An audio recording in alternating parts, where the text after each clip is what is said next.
Salam sejahtera. Tahukah Anda bahwa tidak seluruh dari keempat kitab Injil mencatat tentang kelahiran Yesus? Contoh saja Markus yang langsung menceritakan tentang pembaptisan Yesus. Nah, kali ini kita akan membaca dari Injil Yohanes, dari pasal pertama, tentang kedatangan Yesus ke dunia. Pada mulanya adalah Firman. Firman itu bersama-sama dengan Allah, dan Firman itu adalah Allah. Ia pada mulanya bersama-sama dengan Allah. Segala sesuatu dijadikan oleh Dia, dan tanpa Dia tidak ada sesuatu pun yang telah jadi dari segala yang telah dijadikan. Dalam Dia ada hidup, dan hidup itu adalah terang manusia. Terang itu bercahaya di dalam kegelapan, dan kegelapan itu tidak menguasainya. Datanglah seorang yang diutus Allah, namanya Yohanes. Ia datang sebagai saksi untuk memberi kesaksian tentang terang itu, supaya oleh Dia semua orang menjadi percaya. Ia bukan terang itu, tetapi Ia harus memberi kesaksian tentang terang itu. Terang yang sesungguhnya, yang menerangi setiap orang, sedang datang ke dalam dunia.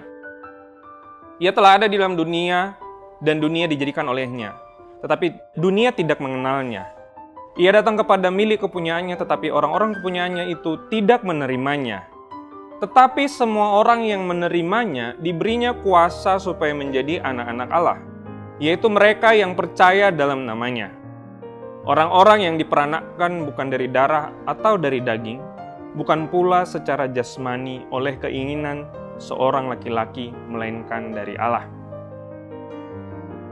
Saudara, Yohanes yang dikenal sebagai Rasul Kasih, dia menggambarkan kehadiran Kristus di tengah-tengah dunia. Pribadi yang nyatanya adalah sejak semula ada. Pada mulanya adalah Firman. Firman yang menciptakan yang tidak ada menjadi ada. Firman yang adalah Allah sendiri. Firman itu menjadi manusia. Firman itu hadir di dunia.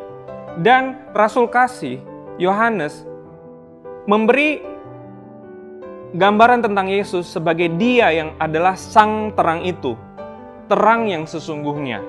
Ayat 5 dikatakan terang itu bercahaya di dalam kegelapan, dan kegelapan itu tidak menguasainya. Dan di ayat 9 dia katakan terang yang sesungguhnya, yang menerangi setiap orang, sedang datang ke dunia. Ini Yohanes menceritakan bahwa Yesus waktu itu hadir di dunia yang adalah sang terang yang tidak dapat dikalahkan atau dikuasai oleh kegelapan. Di momen-momen Natal seperti ini ada satu pertanyaan yang kita perlu tanya kepada diri kita masing-masing, terutama yang sudah percaya. Jika Anda belum percaya, Yesus datang ke dunia menjadi terang yang memberikan kuasa kepada setiap yang percaya untuk menjadi anak-anak Allah. Tapi buat kita yang percaya kepadanya, ada pertanyaan yang kita perlu jawab. Kegelapan apa yang sedang terjadi di hidup kita saat ini?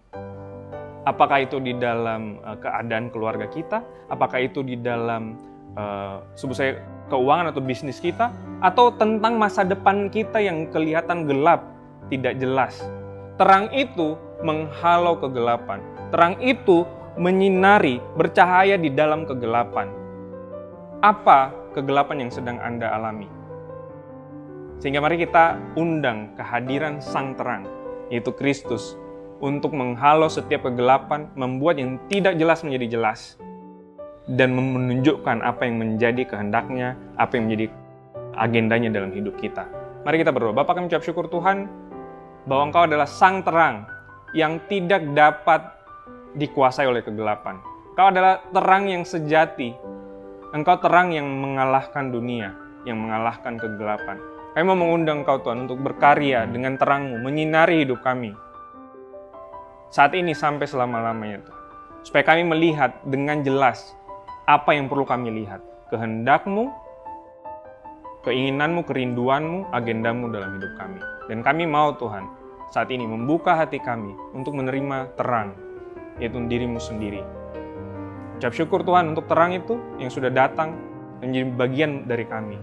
Di dalam nama Yesus, kami sudah berdoa. Amin.